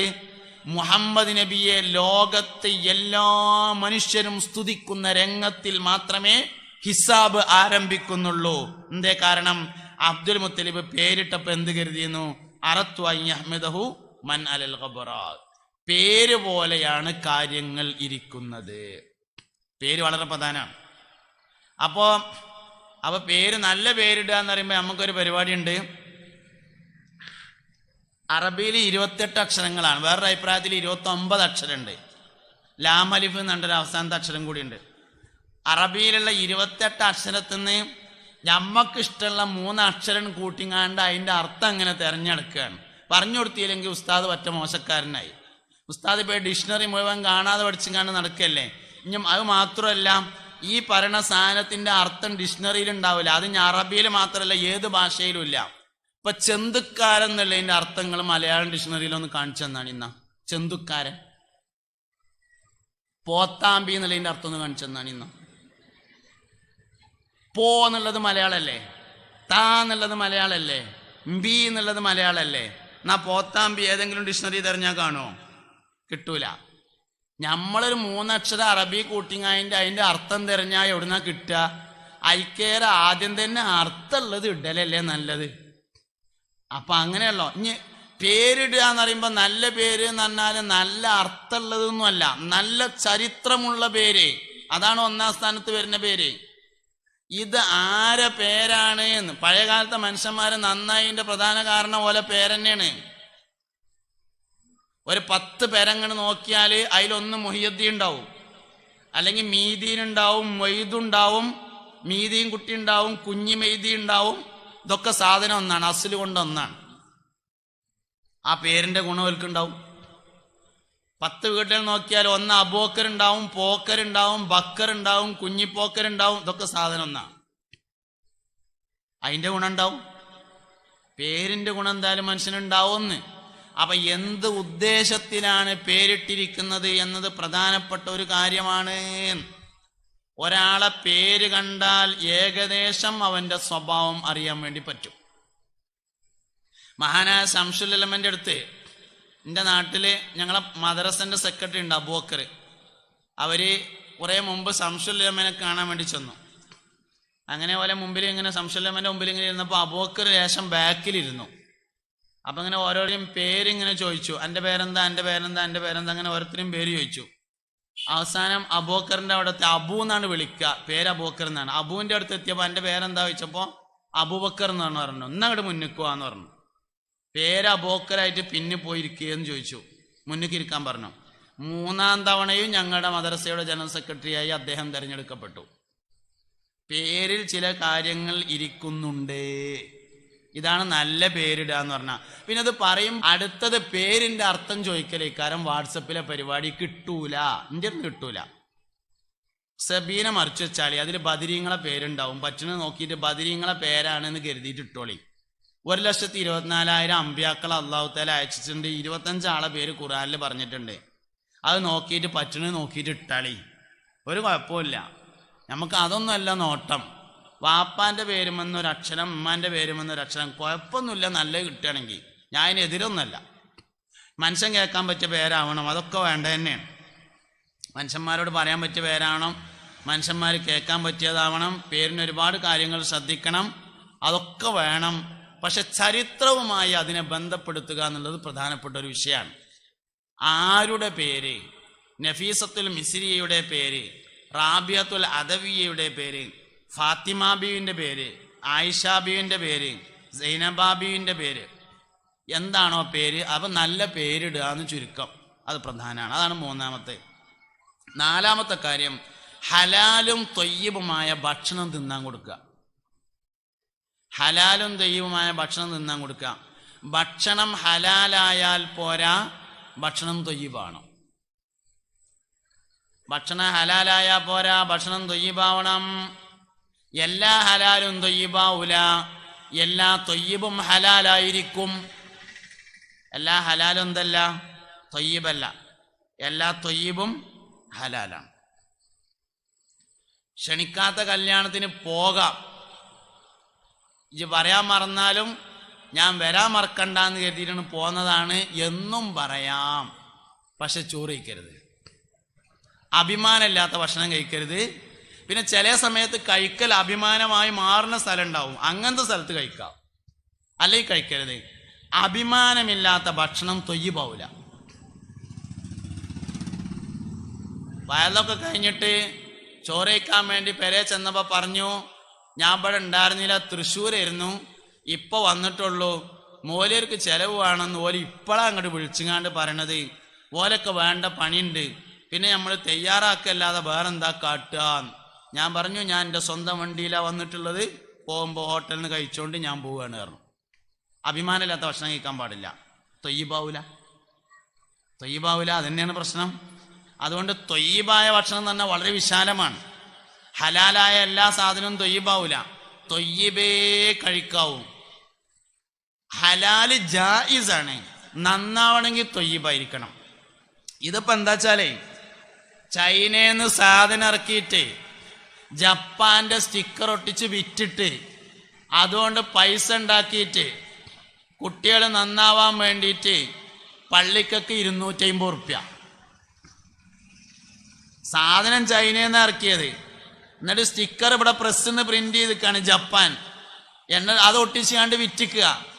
എന്നിട്ട് അയിമന്ന് ലാഭം ഉണ്ടാക്കിയിട്ട് കുട്ടികൾ സ്വാലിഹീങ്ങളും മുത്തഖീങ്ങളും സിറാത്ത് പാലത്തുമ്മ കിടക്കുന്നവരും ഹാഫിളീങ്ങളും മാതാപിതാക്കൾക്ക് ഉപകാരമുള്ളവരുമായി തീരാൻ വേണ്ടി പള്ളിയിലേക്ക് 250 രൂപ. 250 റുപ്യ കൊടുത്തോളി, അതിന് കുഴപ്പമൊന്നുമില്ല. ആദ്യം ഹലാലും തയ്യിബുമായ തിന്നാൻ കൊടുക്കണം, എന്നിട്ട് കൊടുക്കുക എന്നുള്ളതാണ് പ്രധാനപ്പെട്ട കാര്യം. അപ്പൊ അതാണ് 4ാമത്തെ കാര്യം. 5ാമത്തെ കാര്യം, മക്കളെ നന്നാവാൻ 5ാമത്തെ കാര്യം, മുഅ്മിനീങ്ങളെ കുറച്ചൊക്കെ ഇങ്ങോട്ട് മഴ ഇല്ലാത്തടത്തൊക്കെ മാറിയിരിക്കുക, ലേശം കൂടിയും കർട്ടൻ്റെ അടുത്തൊക്കെ അടുത്തിരിക്കുക, എന്നിട്ട് ഈ പറയണത് കേൾക്കുക.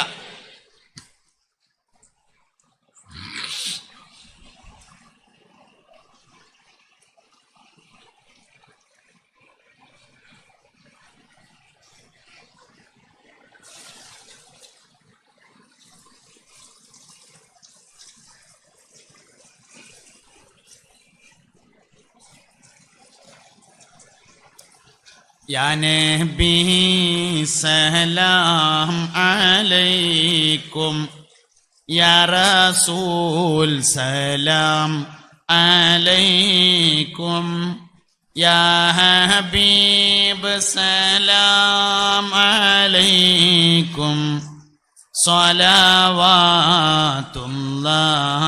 अलैकुम, मरहबा या नूर ऐनी, मरहबा जद्दल हुसैनी, मरहबा अहलन व सहलन, मरहबा या खैर दाई. മോമിനിങ്ങളെ, സഹോദരങ്ങളെ, മക്കൾ നന്നാവാൻ 4ാമത്തെ കാര്യം ഹലാലും തയ്യിബുമായ ഭക്ഷണം കൊടുക്കുക. മക്കൾ നന്നാവാൻ 5ാമത്തെ കാര്യം മാതാപിതാക്കൾ മക്കൾക്ക് വേണ്ടി മനസ്സറിഞ്ഞ് ദുആ ചെയ്യുക. ഇമ്മാന്റെയും വാപ്പാന്റെയും അത്രേ മക്കൾക്ക് ഉപകാരം ചെയ്യുന്ന വേറെ ദുആ ഇല്ല.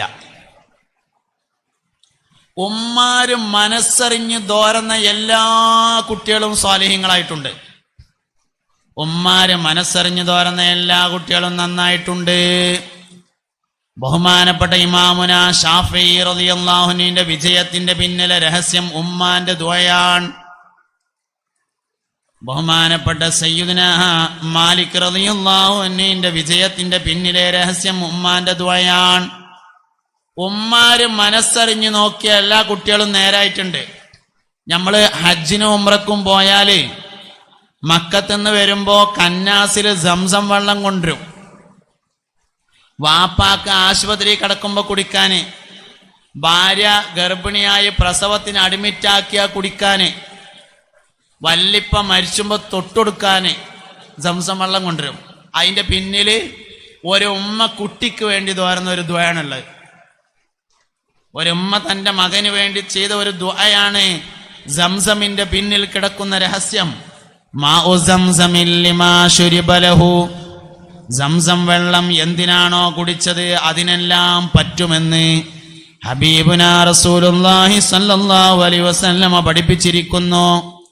ബഹുമാനപ്പെട്ട സയ്യിദുനാ മുഹമ്മദ് ബിൻ ഇസ്മായിലുൽ ബുഖാരി റളിയല്ലാഹു അൻഹു ജന്മനാ കണ്ണു കാണാത്ത ആളായിരുന്നുവെന്നും തന്റെ ഉമ്മാന്റെ ദുആയാണ് ബുഖാരി ഇമാമിന് കണ്ണിന് കാഴ്ച കിട്ടിയത് എന്നും ചരിത്രത്തിൽ കാണാം. ഉമ്മാര് മനസ്സറിഞ്ഞ് ദോരുന്ന എല്ലാ കുട്ടികളും സ്വാലിഹായിട്ടുണ്ട്. സ്വകാര്യം പറയുന്നതും ശ്രദ്ധയിൽ പെടുക.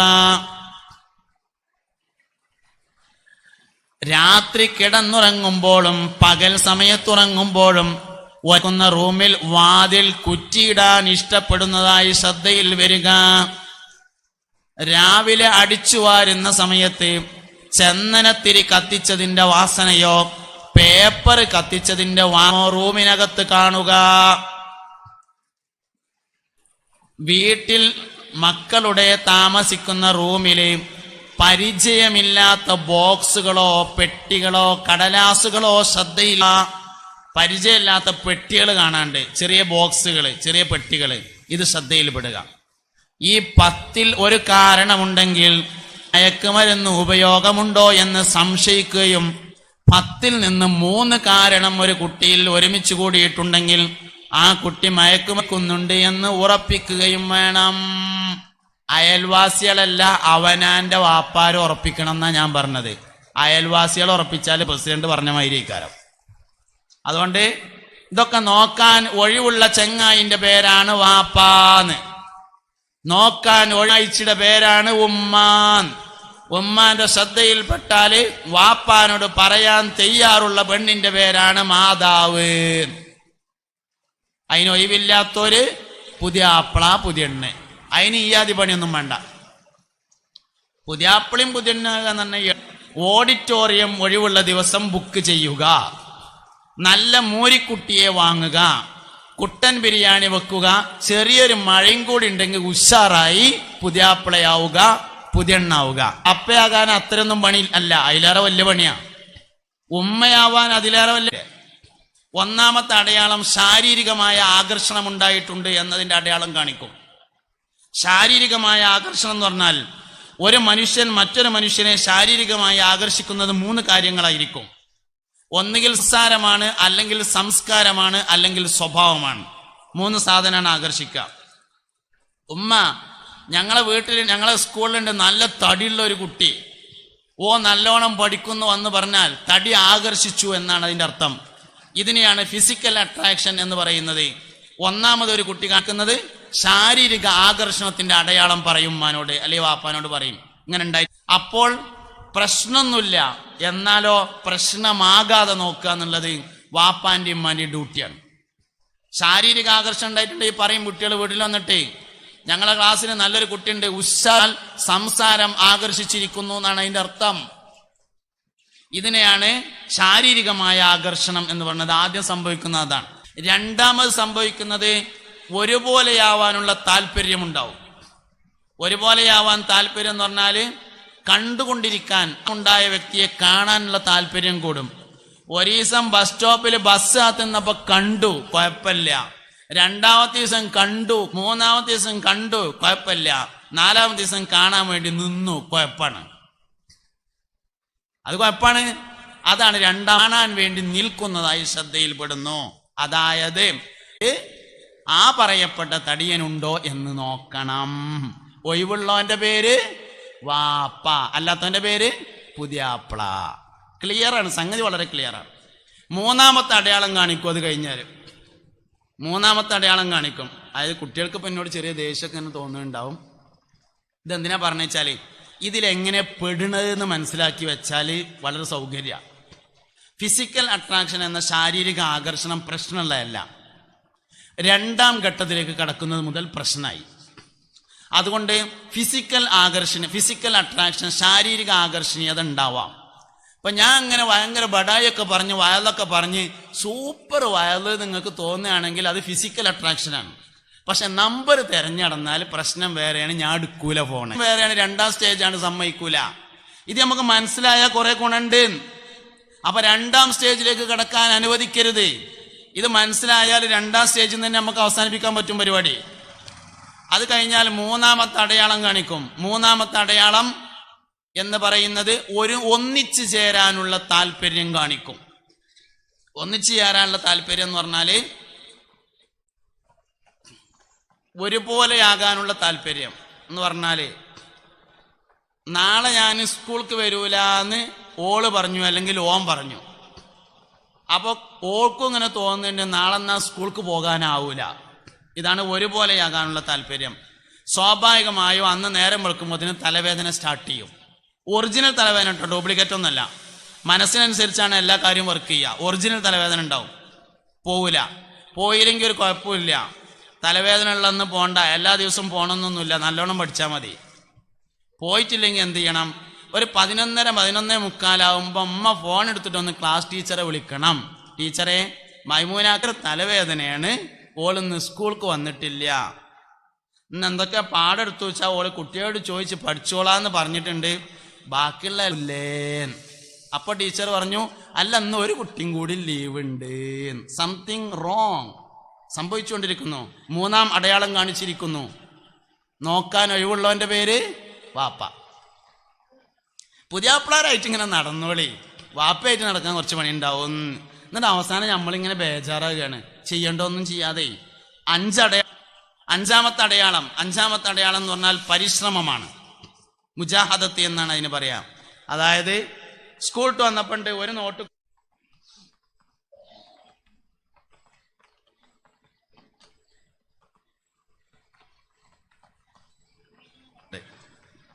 സ്കൂൾ വിട്ട് വന്നപ്പോ എന്ത് ചെയ്തിട്ടുണ്ട്, ഒരു നോട്ട് പുസ്തകം കൂടി ഏറെ കൊടുത്തിട്ടുണ്ട്. അപ്പൊ എന്തിനാ മോളെ ഈ പൊതിപ്പ് എൻ്റെ ബുക്കിന്റെ കൂട്ടത്തിലുള്ളതല്ലോ, ഇത് വേറൊരു പൊതിപ്പാണല്ലോ, എന്തിനാ ഏറൊരു ബുക്ക്? അത് ഉമ്മ ഒരു കുട്ടിക്ക് എഴുതി കൊടുക്കാനാണ്. ഇതിനാണ് ത്യാഗം ചെയ്യാനുള്ള സന്നദ്ധത. അത് അഞ്ചാമത്തെ അടയാളാണ്.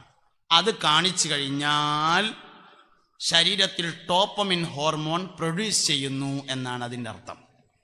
ഡോപ്പമിൻ ഹോർമോൺ ശരീരത്തിൽ പ്രൊഡ്യൂസ് ചെയ്താൽ ആകർഷിക്കപ്പെടുന്ന വസ്തുവിന്റെ കൂടെ പോവാൻ താല്പര്യം കാണിക്കും. പിന്നെ ജീവൻ പ്രശ്നമല്ല, ജീവിതം പ്രശ്നമല്ല, വാപ്പ പ്രശ്നമല്ല, ഇമ്മ ഒന്നും പ്രശ്നമല്ല. പോയാൽ ഡോപ്പമിൻ ഹോർമോൺ എന്ന് പറയുന്ന സാധനം ഒരു കെമിക്കലാണ്. സ്കൂളിന്റെ ലാബ് പോയിട്ട് കെമിസ്ട്രി ലാബ് മുഴുവൻ കെമിക്കലും പരിശോധിക്കുക. എത്രയാണ് കാലാവധി? 6 മാസം മുതൽ 1 വർഷം വരെ അല്ലാതെ ഒരു കെമിക്കലിനും കാലാവധിയില്ല. 6 മാസത്തിൻ്റെയും 1 വർഷത്തിൻ്റെയും ഇടയിൽ ഡോപ്പമിൻ ഹോർമോൺ നിർവീര്യമാകുന്നതോടുകൂടി പണ്ടാരം പെരടിയിൽ നിന്ന് ഒഴിഞ്ഞിട്ടാൻ ഞാൻ എന്താ വേണ്ടത് എന്നാലോചിക്കുന്നതാണ് പ്രണയവിവാഹത്തിൻ്റെ 1ാം പരാജയം. 5 കാരണങ്ങളെ കൊണ്ട് പ്രണയവിവാഹം പരാജയപ്പെടും. 5 കാര്യങ്ങളെ കൊണ്ട് പരാജയപ്പെടും. പ്രണയവിവാഹത്തിൻ്റെ 1ാം പരാജയം ഡോപ്പമിൻ ഹോർമോൺ നിർവീര്യമാകുന്നതാണ്. 2ാം കാരണം ഉമ്മാക്ക് ഇഷ്ടമുണ്ടാവില്ല എന്നതാണ്. ഉമ്മാക്ക് ഇഷ്ടമില്ലാത്ത ഒരു കാര്യവും ഭൂമി ലോകത്ത് വിജയിക്കാൻ പോകുന്നില്ല. എത്ര ഇഷ്ടപ്പെട്ടു എന്ന് പറഞ്ഞാലും ഉമ്മാക്ക് ആ സംഗതി ഇഷ്ടമുണ്ടാവില്ല. ഉമ്മാക്ക് ഇഷ്ടമില്ലാത്തൊരു അത് സൂപ്പർ മാർക്കറ്റ് ആണെങ്കിലും വിജയിക്കൂല. ഉമ്മാക്ക് ഇഷ്ടമില്ലാത്തൊരു സാധനം ഭൂമിയിൽ വിജയിക്കാൻ പോകുന്നില്ല. 2ാമത്തെ കാരണം. 3ാമത്തെ കാരണം, നേരത്തെ കാണാത്ത പല കാര്യങ്ങളും പിന്നീട് കാണും. അതായത് ഒരു പെണ്ണിനെ സ്നേഹിക്കാൻ കഴിയുന്നവന് എല്ലാ പെണ്ണിനെയും സ്നേഹിക്കാൻ കഴിയും. സ്നേഹം എന്ന് പറഞ്ഞ ഗുണം ഒരാളിലുണ്ടെങ്കിൽ അത് ഒരാണിലുണ്ടായാലും ഒതുങ്ങൂല, ഒരു പെണ്ണിലുണ്ടായാലും ഒതുങ്ങൂല. ഒരാണിനെ സ്നേഹിക്കാൻ കഴിയുന്ന പെണ്ണിന് എല്ലാ ആണുങ്ങളെയും സ്നേഹിക്കാൻ കഴിയും. ഒരു പെണ്ണിനെ സ്നേഹിക്കാൻ കഴിയുന്ന ആണിന് എല്ലാ പെണ്ണിനെയും സ്നേഹിക്കാൻ കഴിയും. പക്ഷെ അത് തുടക്കത്തിൽ അറിയില്ല, കുറച്ച് കഴിയുമ്പോൾ അറിയും. ബസ് പോകുമ്പോൾ പുറത്തേക്ക് നോക്കി കഴിയുമ്പോൾ മനസ്സിലാകും എന്നോടുള്ള മാതിരി എല്ലാവരോടും ഉണ്ട് എന്ന്. ഇതൊരു സത്യമാണ്. സ്നേഹം ഒരു മനുഷ്യന്റെ കൽബിലുണ്ടെങ്കിൽ അത് ഒരാളിൽ ഒതുങ്ങി നിൽക്കുന്ന സാധനമല്ല. അത് അടുത്ത സാഹചര്യം മാറുമ്പോൾ അടുത്ത ആളിലേക്ക് മാറും. അപ്പം 3ാമത്തെ കാര്യം അതാണ്. പ്രണയവിവാഹം പരാജയപ്പെടുന്നതിൻ്റെ 4ാം കാരണം, കല്യാണമൊക്കെ കഴിഞ്ഞ് കുട്ടികളുണ്ടായി കുറേ കാലം കഴിഞ്ഞിട്ട് എൻ്റെ വാപ്പിയമ്മയും പ്രേമിച്ചതായിരുന്നു എന്ന് മക്കൾ അറിയുന്ന അവസ്ഥ ജീവിതത്തിലെ ഏറ്റവും വലിയ പരാജയമായിരിക്കും. അതുകൊണ്ട് പ്രണയവിവാഹം പരാജയപ്പെടും. 5ാമത്തെ കാരണം, മാ നബത ഫിൽ ഹറാമി ഫഹുവ ഔലാ ബിന്നാർ എന്ന ഹദീസാണ്. ഹറാമിൽ തുടങ്ങിയത് നരകത്തിലെ അവസാനിക്കുകയുള്ളൂ എന്നത് വഹയിൻ്റെ ഇൽമാണ്. ഹദീസാണ്, വഹയാണ്. വഹയ് തെറ്റൂല. മാ നബത ഫിൽ ഹറാം, ഹറാമിൽ ആരംഭിച്ചത് ഫഹുവ ഔലാ ബിന്നാർ, അത് നരകവുമായി ഏറ്റവും ബന്ധപ്പെട്ട് നിൽക്കുന്നു എന്ന് പറഞ്ഞാൽ അത് നരകത്തിലേ അവസാനിക്കുള്ളൂ. അതുകൊണ്ട് പ്രണയവിവാഹം 5 കാരണങ്ങളെ കൊണ്ട് പരാജയപ്പെടും. അതുകൊണ്ട് കുടുംബമൊക്കെ കുറേണ്ട് ഒക്കെ ആണെങ്കിലാണ് നടത്തി കൊടുക്കായിരുന്നു എന്ന് വാപ്പ ആലോചിക്കണ്ട. കുടുംബമൊക്കെ രേഷാണ്ട് ഒക്കെയാണ് കൊണ്ടൊന്നും നോക്കണില്ല, അതാ അപ്പൊ പ്രശ്നം. അപ്പൊ കുട്ടിക്കും തോന്നും അതാ അപ്പൊ പ്രശ്നമല്ലേ. അതല്ല പ്രശ്നം. 5 പ്രശ്നം വേറെ ഉണ്ട്. 5 പ്രശ്നമുണ്ട്. നടത്തരുത്, തീരുമാനിക്കരുത്. കാരണം മാ നബത ഫിൽ ഹറാമി, തുടങ്ങിയത് ഹറാമിലാണ്. ചിലവർ പറയും ഞാൻ അന്നെ എൻ്റെ സ്വന്തമായതിൻ്റെ ശേഷമേ തൊടുള്ളൂ എന്ന് പറയും. ആൾക്കാരെ വിചാരം തൊടല് മാത്രമാണ് ഹറാമ് എന്നാണ്. ലൈംഗികാവയവം കൊണ്ട് മാത്രമല്ല വ്യഭിചാരം. അൽ ഐനാനി സിനാഹുമ അന്നളുറു എന്ന ഹദീസിൽ വ്യക്തമാണ്. കണ്ണിന്റെ വ്യഭിചാരം നോട്ടമാണ്. 1ാമത്തെ ദിവസം കണ്ടു കുഴപ്പമില്ല, 2ാമത്തെ ദിവസം കണ്ടു കുഴപ്പമില്ല, 3ാമത്തെ ദിവസം കണ്ടു അതും കുഴപ്പമില്ല, 4ാമത്തെ ദിവസം കാണാൻ വേണ്ടി നിന്നു, കണ്ണിന്റെ വ്യഭിചാരമാണ്. വ്യഭിചാരത്തിൽ തുടങ്ങിയത് സ്വർഗത്തിൽ അവസാനിക്കില്ല, നരകത്തിൽ അവസാനിക്കും. അതുകൊണ്ട് രണ്ടുപേരുടെയും രക്ഷയ്ക്ക് ഒഴിവായേ പറ്റും. രണ്ടാളുടെയും രക്ഷയ്ക്ക് ഒഴിവായേ പറ്റും. പിന്നെ ഞമ്മക്കൊരു കുഴപ്പമുള്ളത് ഒക്കെ കാലഘട്ടത്തിനെ കുറ്റം പറഞ്ഞു കണ്ടാണ്ട് ഒഴിവാക്കും. കാലഘട്ടമൊക്കെ ഇപ്പം അങ്ങനെയാണ്. മഹ്ദി ഇമാമ് വരാനുള്ള നാടാണിത്. കാലഘട്ടത്തിനൊന്നും ഒരു കുഴപ്പമില്ല, ഞമ്മക്ക് തന്നെയാണ് കുഴപ്പം. നമ്മൾ നേരായാൽ തന്നെയാണ് കാലഘട്ടം നേരാകുക. അതിനിപ്പോൾ ഞാൻ മാത്രമാണ് വിചാരിച്ചിട്ട് എന്താ കാര്യം? നനക്ക് മാത്രമാണ് വിചാരിച്ചാൽ എന്താ കുഴപ്പം? ഞാൻ മാത്രം വിചാരിച്ചിട്ട് എന്താ കാര്യം എന്ന് അങ്ങനെ ഇപ്പം ആലോചിക്കണതേ. ഇജ് മാത്രമാണ് വിചാരിക്കുക, എന്താ വരിക നോക്കാലോ. അങ്ങനെയാണ് ചിന്തിക്കേണ്ടത് വാസ്തവത്തിൽ. അപ്പം അതുകൊണ്ട് കുടുംബജീവിതം നേരാവണം, സാമൂഹ്യ ജീവിതം നേരാവണം, മക്കൾ നേരാവണം, എല്ലാം നേരാവണം. ഒരു വാക്കുകൂടിയും പറയട്ടെ ഞാൻ. എന്തെല്ലാം സംവിധാനങ്ങളിൽ ആളുകൾക്ക് വിശ്വാസം നഷ്ടപ്പെട്ടാലും മഹല്ല് സംവിധാനത്തിൽ മാത്രമാണ് വിശ്വാസം നിലനിൽക്കുന്നത്. അത് സംരക്ഷിക്കാൻ മഹല്ലിൻ്റെ ആളുകളും മഹല്ലിലെ ജനങ്ങളും ഒത്തൊരുമയോടുകൂടെ പ്രവർത്തിക്കേണ്ടതുണ്ട്. മഹല്ല് ജമാഅത്ത്, മഹല്ല് സംവിധാനങ്ങൾ, മഹല്ല് കമ്മിറ്റി എന്ന് പറയുന്നത് ലോകത്തിലെ അപൂർവം സ്ഥലങ്ങളിൽ കാണുന്ന വലിയൊരു നിയമത്താണ്. ഇസ്ലാം ദീൻ കേരളത്തിൽ എന്ന് വന്നോ അന്ന് മുതൽ പള്ളിയുമായി ബന്ധപ്പെട്ടാണ് ആളുകൾ ജീവിച്ചു പോന്നിട്ടുള്ളത്. അതുകൊണ്ട് പള്ളിയുമായി ബന്ധപ്പെട്ട് വിശ്വാസവും സംസ്കാരവും സംരക്ഷിച്ചുകൊണ്ട് മുന്നോട്ട് പോവുക എന്നത് പ്രധാനപ്പെട്ട ഒരു കാര്യമാണ്. നന്നാക്കാൻ കുറേ ആൾ വിചാരിക്കണം, കേടുവരുത്താൻ ഒറ്റ ആൾ വിചാരിച്ചാൽ മതി. ആ ഒറ്റ ആൾ നമ്മളാവരുത്, ആ ഒറ്റ ആൾ നമ്മളാകരുത്. നന്നാക്കാൻ മനുഷ്യന്മാർ വിചാരിക്കണം, കേടുവരുത്താൻ ഒരാൾ വിചാരിച്ചാൽ മതി. ആ ഒരാൾ നമ്മളാവരുത് എന്ന് നമ്മൾ ഗൗരവത്തോടുകൂടെ കാണണം. അതുകൊണ്ട് മഹലിൻ്റെ സംവിധാനം, മുസ്ലിങ്ങളുടെ കെട്ടുറപ്പ്, ഐക്യം, യോജിപ്പ്, എന്ത് വിട്ടുവീഴ്ച ചെയ്തും നമ്മൾ സംരക്ഷിച്ചു പോരേണ്ട കാര്യമാണ്. ഇന്നത്തെ സമൂഹത്തിൽ ഏറ്റവും വിശ്വാസമുള്ളത് മഹല്ല് സംവിധാനമാണ്. നാളത്തെ സമൂഹത്തിനും വിശ്വാസത്തിലെടുക്കാൻ ആ ഒരു സംവിധാനം മാത്രമേ നമ്മുടെ മുമ്പിലുള്ളൂ. ബാക്കി എന്തിനോടുള്ള വിശ്വാസം നഷ്ടപ്പെട്ടാലും സംവിധാനത്തോടുള്ള സമീപനവും മഹല്ല് സംവിധാനത്തോടുള്ള താല്പര്യവും ആളുകൾക്ക് നഷ്ടപ്പെട്ടിട്ടില്ല. അതുകൊണ്ട് മുറുകെ പിടിച്ച് മുന്നോട്ട് പോവുക. ബിഹബിലില്ലാഹി ജമിയൻ വലാ തഫറഖു. ഒരു ഉദാഹരണം പറയും. എന്ത് തിന്മ? മയക്കുമരുന്ന് തുടങ്ങിയ തിന്മയിൽ അകപ്പെട്ടവർക്ക് അതിൽ നിന്ന് മാറാനുള്ള വഴി എന്താണെന്നാ. അതിൽ ഈ ബീഡിയലിക്കണവരിന് ഞാൻ ഇത് നിർത്തിയിട്ട് നിൽക്കണില്ല. വാസ്തവത്തിൽ നിർത്തിയാൽ നിൽക്കാത്ത ഒരു സാധനം ഇല്ല. അയാൾ നിർത്താൻ തീരുമാനിച്ചിട്ടില്ല എന്നുള്ളതാണ് ശരി. അയാൾ നിർത്താൻ തീരുമാനിച്ചിട്ടില്ല എന്നാണ് ശരി. പിന്നെ രണ്ട് കാര്യങ്ങൾ ചെയ്യണം നിർത്താൻ ഉദ്ദേശിക്കുന്നവർ. ഒന്ന്, നിർത്തണം. രണ്ട്, വലിക്കുന്ന സാഹചര്യം ഒഴിവാക്കണം. നിലവിലുകാരോട് സൗഹൃദം നിലനിർത്തി അമിത ബന്ധം ഒഴിവാക്കണം. നിലവിലുള്ള കൂട്ടുകാരോട് സൗഹൃദം നിലനിർത്തണം, അമിതമായ ബന്ധം ഒഴിവാക്കണം. ഒരാൾ മദ്യപാനിയായ, മയക്കുമരുന്ന് ഉപയോഗിക്കുന്നവനായതിൻ്റെ ഒരു സാഹചര്യം ഉണ്ടാവും.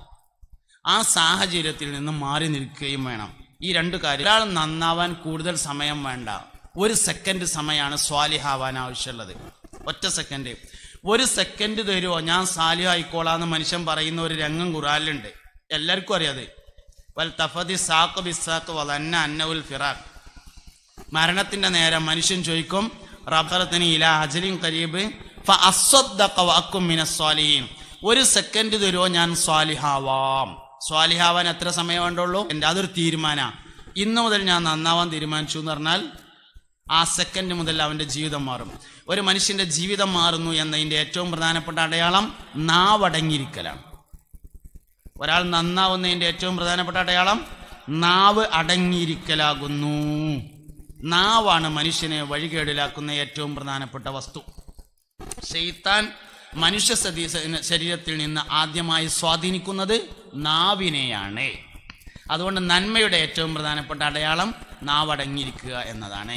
പ്രണയത്തിൽ അകപ്പെട്ട ആളുകൾക്ക് അതിൽ നിന്ന് ഒഴിഞ്ഞു നിൽക്കണമെങ്കിൽ രണ്ടു കാര്യങ്ങൾ ചെയ്യേണ്ടതുണ്ട്. ഒന്ന്, ആൺകുട്ടിക്ക് പെൺകുട്ടിയോടാണ് പ്രണയമെങ്കിലും പെൺകുട്ടിക്ക് ആൺകുട്ടിയോടാണ് പ്രണയമെങ്കിലും ഒരു സ്വർഗത്തിന് വേണ്ടി അള്ളാഹുവിൻ്റെയും റസൂലിൻ്റെയും ഉമ്മ വാപ്പ നാട്ടുകാർ തുടങ്ങിയ എല്ലാവരുടെയും തൃപ്തിക്ക് വേണ്ടി നിന്നോട് പിരിയാൻ തീരുമാനിച്ചിരിക്കുന്നു എന്ന് ഒരു പ്രാവശ്യം പറയണം. നേർക്ക് നേരെ പറയാൻ വയ്യൂലെങ്കിൽ വാട്സപ്പിൽ മെസ്സേജ് അയക്കണം. ഒറ്റ പ്രാവശ്യം. രണ്ടാം സ്റ്റെപ്പ്, ഉമ്മാനോട് വിവരം പറയണം. ഇമ്മ ഇങ്ങനെ ഒരു അബദ്ധം പറ്റിയിട്ടുണ്ട്, ഞാൻ ഒഴിവാകാൻ തീരുമാനിച്ചിട്ടുണ്ട് എന്ന് ഉമ്മയോട് വിവരം പറയണം. ഈ 2 കാര്യം ചെയ്യാൻ തയ്യാറുണ്ടോ? പ്രണയത്തിൽ അകപ്പെട്ടവർ അതിൽ നിന്ന് മാറിയിരിക്കും തീർച്ചയാണ്. അതുകൊണ്ട് മയക്കുമരുന്നിന് അടിമപ്പെട്ടവർ 2 കാര്യം ശ്രദ്ധിക്കണം. ഒന്ന്, നിർത്താൻ തീരുമാനിക്കണം. നിർത്താൻപ്പെട്ടവർ 2 കാര്യം ചെയ്യണം. ഒരു പ്രാവശ്യം അള്ളാഹ്ക്കും റസൂലിനും സ്വർഗത്തിനും ഉമ്മാക്കും വാപ്പാക്കും എല്ലാവർക്കും വേണ്ടി ഞാൻ നിന്നോട് പിരിയാൻ തീരുമാനിച്ചിരിക്കുന്നു എന്ന് മെസ്സേജ് ചെയ്യണം.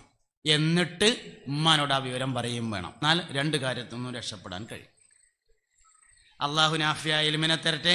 നമ്മളെല്ലാവരെയും അള്ളാഹു സ്വാലിഹ്യങ്ങളിൽ ഉൾപ്പെടുത്തി തരട്ടെ. അർഹമുറാഹിമായ രാജസയ്യിദായ തമ്പുരാനെ, ഞങ്ങൾ പറഞ്ഞതും കേട്ടതും സ്വാലിഹാമലായി സ്വീകരിക്കണേ റഹ്മാനെ. അറിഞ്ഞും അറിയാതെയും ഞങ്ങൾ ഇന്ന് വന്നുപോയ എല്ലാ ചെറുതും വലുതുമായ തെറ്റുകുറ്റങ്ങളെ ഫാക്കണേ റഹ്മാനെ. ഒരുപാട് സഹോദരന്മാർ സഹോദരിമാർ ഒരുമിച്ച് കൂടിയ സദസ്സാണ്. കൽബിന്റെ എല്ലാ മുറാദുകളെയും ഹാസിലാക്കണേ റഹ്മാനെ. വിധവകൾക്ക് കൽബിന് സബർ നൽകണേ റഹ്മാനെ. അള്ളാഹുവെ, ഞങ്ങളെല്ലാവരെയും മുത്തഖീങ്ങളിൽ ചേർത്ത് അനുഗ്രഹിക്കണം റഹ്മാനെ. അപകട മരണങ്ങളെ തൊട്ട് പെട്ടെന്നുള്ള മരണങ്ങളെ തൊട്ട് കാത്തുസയ റഹ്മാനെ. മക്കളെ സ്വാലിഹ്യങ്ങളാക്കണേ അല്ലാഹ്. മക്കളെ കൊണ്ട് കേൾക്കാൻ കഴിയാത്തതൊന്നും നീ കേൾപ്പിക്കല്ല റഹ്മാനെ. ഞങ്ങൾക്കും മക്കൾക്കും നാഫിയായ ഇൽമിനെ പ്രദാനം റഹ്മാനെ. ഞങ്ങൾക്കും മക്കൾക്കും നാഫിയായ ഇൽമിനെ പ്രദാനം ചെയ്യണേ റഹ്മാനെ. ഭാര്യമാരെ സ്വാലിഹാത്തുകളാക്കണേ അല്ലാഹ്. ഭർത്താക്കന്മാരെ സ്വാലിഹ്യങ്ങളാക്കണേ അല്ലാഹ്. ജീവിച്ചിരിക്കുന്നവരും മരണപ്പെട്ടവരുമായ മാതാപിതാക്കൾക്ക് നീ സൗഭാഗ്യം നൽകണേ റഹ്മാനെ. മരണപ്പെട്ട ഉമ്മവാപ്പമാർ, ഉസ്താദുമാർ, ബന്ധുജനങ്ങൾ, ദുആ ചെയ്യാൻ പറഞ്ഞവർ, ഞങ്ങളെ സഹായിച്ചവർ എല്ലാവരുടെയും ഞങ്ങളുടെയും കമാക്കണേ അല്ലാഹ്. ഹിസാബിനെ എളുപ്പമാക്കണേ റഹ്മാനെ. ഹൗദൽ കൗസറിൽ നിന്ന് ഒരു കോപ്പയെങ്കിലും കുടിപ്പിക്കണേ ദയ്യാനെ. അർഹമുറാഹിമായ റബ്ബെ, സിറാത്ത് പാലം വേഗത്തിൽ കടത്തി തരണേ അല്ലാഹ്. അള്ളാഹുവെ, ജന്നത്തിലെ ഫിർദൗസ് എന്ന സ്ഥലത്ത് ഞങ്ങൾ സംഗമിപ്പിക്കണേ റഹ്മാനെ. ആ സംഗമത്തിന് ഈ സംഗമം ഒരു സബബാക്കി തരണേ അള്ളാഹുവെ. ദുന്യവിയായ ഞങ്ങളുടെ എല്ലാ പ്രയാസങ്ങളെയും തീർക്കണേ അല്ലാഹ്. കടങ്ങളെ താക്കണേ റഹ്മാനെ. കടക്കാരായി മരിപ്പിക്കുന്നതിൽ നിന്ന് രക്ഷപ്പെടുത്തണേ അല്ലാഹ്. സഹിക്കാൻ കഴിയാത്ത പരീക്ഷണങ്ങളെ കൊണ്ട് ഞങ്ങൾ ആരെയും നീ പരീക്ഷിക്കല്ല റഹ്മാനെ. ഈ ഉമ്മത്തിന് ഇസ്സത്ത് നൽകണേ റഹ്മാനെ. മുസ്തഫായ നബി തങ്ങളുടെ ഉമ്മത്തികൾക്ക് നീ വർധനവ് നൽകണേ അർഹമുറാഹിമായ റബ്ബെ. പറഞ്ഞതും പറയാത്തതുമായ ഒരുപാട് കാര്യങ്ങളുണ്ട്. എല്ലാം അറിയുന്ന ഖാലിഖായ അല്ലാഹ്, നീ എല്ലാറ്റിനും പരിഹാരമാകണേ അല്ലാഹ്. രോഗങ്ങളെ റഹ്മാനെ, ശാരീരികവും മാനസികവുമായ എല്ലാ രോഗങ്ങളെയും ശിഫയാക്കണേ റഹ്മാനെ. പല സ്ഥലത്ത് നിന്ന് രോഗശമനത്തിന് വേണ്ടി ദുആ ചെയ്യാൻ വസിയത്ത് ചെയ്തവരുണ്ട്, അവരുടെയും ശിഫയാക്കണേ അല്ലാഹ്. ജീവിച്ചിരിക്കുന്ന മാതാപിതാക്കൾക്ക് ദീർഘായുസ്സും ആഫിയത്തും നൽകണേ റഹ്മാനെ. ഞങ്ങളെ ഈ നിലയിലെത്തിക്കുന്നതിന് വേണ്ടി അധ്വാനിച്ച ഒരുപാട് ആളുകളുണ്ട്, നൽകിയ ഒരുപാട് ആളുകളുണ്ട്, സഹായിച്ച ഒരുപാട് ആളുകളുണ്ട്. വലിയ കൂലി നൽകി അവരെ നീ അനുഗ്രഹിക്കണേ റഹ്മാനെ. ഞങ്ങൾ ഈ ചെയ്തുകൊണ്ടിരിക്കുന്ന എല്ലാ സൽക്കർമ്മങ്ങളുടെയും മിസ്ർ സവാബിനെ അവരുടെ ഹദറത്തിലേക്ക് നീ എത്തിക്കണേ റഹ്മാനെ. ഈ പരിപാടി ദൂരെ ഓൺലൈനിലൂടെ വീക്ഷിച്ചു കൊണ്ടിരിക്കുന്ന ഒരുപാട് ആളുകൾ, ഞങ്ങളുടെ ഈ ദുആയിൽ അവരെയും നീ പങ്കുചേർക്കണേ റഹ്മാനെ. പരിപാടി വിജയമാക്കുന്നതിന് വേണ്ടി പരിശ്രമിച്ച ഒരുപാട് ആളുകളുണ്ട്, അവർക്ക് നീ വലിയ കൂലി നൽകി അനുഗ്രഹിക്കണം റഹ്മാനെ. اللهم اجعل جمعنا هذا جمعا مرحوما من بعده تفرقا معصوما ولا تجعل منا ولا فينا ولا معنا شقيا ولا مطرودا ولا محروما. ألف بين قلوبنا وأصلح ذات بيننا واهدنا سبل السلام ونجنا من الظلمات إلى النور. سبحانك اللهم وبحمدك أشهد أن لا إله إلا أنت أستغفرك وأتوب إليك. وصلى الله وسلم على خير خلقه سيدنا محمد وآله وصحبه أجمعين والحمد لله رب العالمين. എല്ലാവരും ദുആ ചെയ്യണം എന്ന് പ്രത്യേകം ഓർമ്മപ്പെടുത്താൻ കൊണ്ട് വസിയത്ത് ചെയ്ത് ഞാൻ എൻ്റെ വാക്കുകൾ അവസാനിപ്പിക്കുന്നു. അസ്സലാമു അലൈക്കും വറഹ്മത്തുള്ളാഹി വബറകാതുഹു.